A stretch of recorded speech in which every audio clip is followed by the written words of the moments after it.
Premier indice. Et là, c'est un communiqué officiel du Polisario. Deuxième indice, lorsque les radios et les télévisions du monde, les agences de presse ont commencé à parler de ces explosions, le Polisario, et en le citant, à aucun moment, il n'a démenti.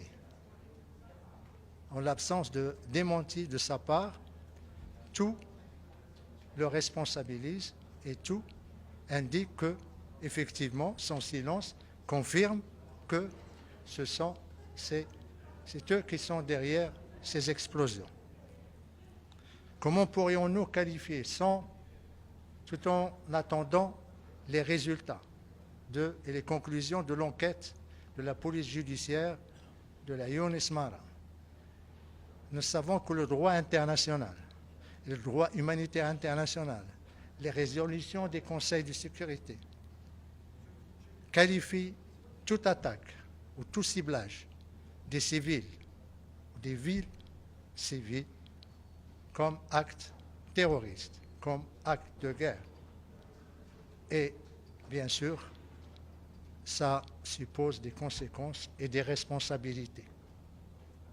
Pour le moment, tout ce que nous pouvons dire, c'est que ces attaques ou ces explosions, cette victime innocente, que j'appellerai Shahid, qui a attristé tout le Maroc, ne resteront pas impunis.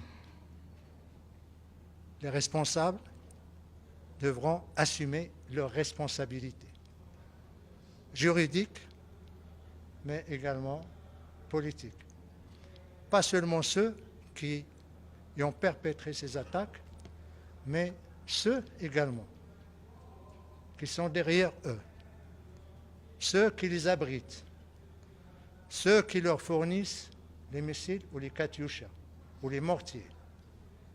Parce que tout simplement, quand il y a une déflagration, ça laisse des traces.